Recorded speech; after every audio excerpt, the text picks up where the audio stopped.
एक छोटे से गांव में बहुत समय पहले केंद्र में एक पुराना सूखा कुआं था। लोगों ने कहा कि एक महिला एक बार उसमें गिर गई और कभी वापस नहीं आई। तब से हर रात उसमें से अजीब चीखें गूंजती थीं। एक शाम लड़कों के एक समूह ने सूर्यास्त के बाद कुएं के पास जाने की हिम्मत की। हवा ठंडी थी और चांदनी ने गांव को फीका बना दिया। जैसे ही वे पास आए, उन्होंने एक धीमी फुसफुसाहट सुनी और करीब आओ।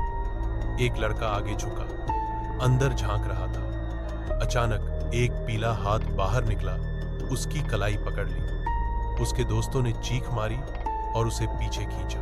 हाथ बर्फ की तरह ठंडा था और लंबी नाखूनों ने उसकी त्वचा को खरोंचा।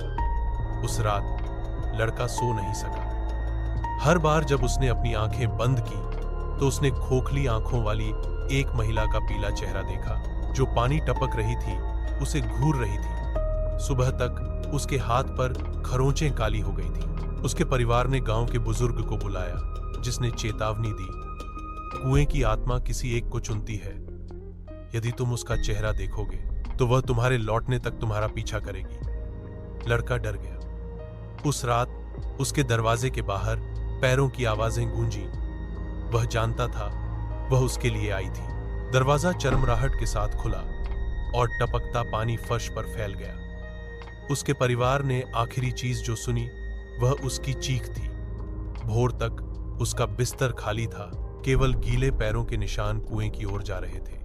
लोग कहते हैं कि अगर तुम रात में उस कुएं के पास से गुजरते हो तो तुम अब भी लड़के की मदद के लिए आवाज सुन सकते हो, साथ ही औरत की फुसफुसाहट। एक और शहर के किनारे एक पुराना स्कूल था। लोगों ने कहा कि यह उस जमीन पर बनाया गया था जहां कभी कई कब्रें थीं। दिन के दौरान सब कुछ सामान्य लग रहा था, लेकिन रात में किसी ने भी अंदर जाने की हिम्मत नहीं की। एक सर्दी की शाम 3 दोस्तों ने अंधेरे के बाद स्कूल के अंदर चुपके से जाने का फैसला किया।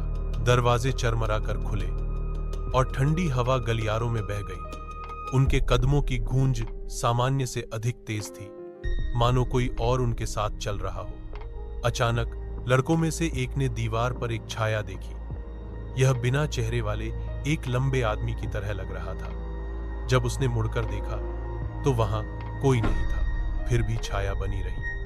धीरे धीरे उनकी ओर बढ़ रही थी। बत्तियां टिमटिमाने लगी। कक्षा के दरवाजे एक एक करके खुले।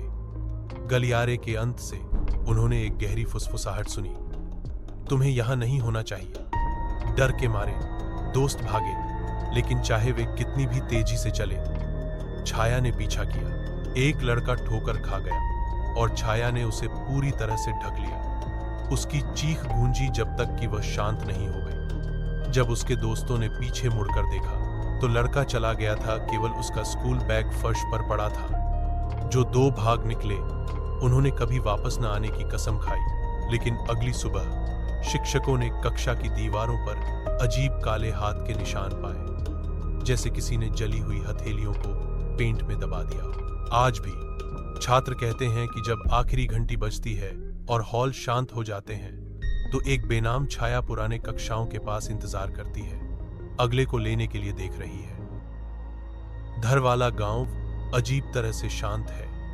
हवा अनकही तनाव से भरी हुई है। दोस्त चुप्पी तोड़ने की कोशिश करते हैं। घबराहट भरी हंसी के बीच अयान को एक लालटेन देते हैं। उनकी हंसी रात में फीकी पड़ जाती है। अयान को कुएं के पास अकेला छोड़ जाती है। पुराना कुआं खड़ा है। उसके पत्थर टूटे हुए और काई से ढके हुए हैं। रात के आकाश के नीचे एक भयानक अवशेष। अयान सावधानी से कुएं में झांकता है। उसकी आंखें खाई को खोज रही हैं। अयान शरीरहीन आवाज से चौंक कर डर से पीछे हट जाता है। अयान घने जंगल से दौड़ता है। उसके फेफड़े हर हताश हांफने के साथ जल रहे हैं। लड़की की आवाज कोहरे में गूंजती है, अब तुम मेरे हो। अयान के फोन की स्क्रीन टूट जाती है। एक डरावनी छवि का खुलासा होता है। अयान कुएं के पास मुस्कुराते हुए खड़ा है। लड़की उसके पीछे दुबकी हुई है।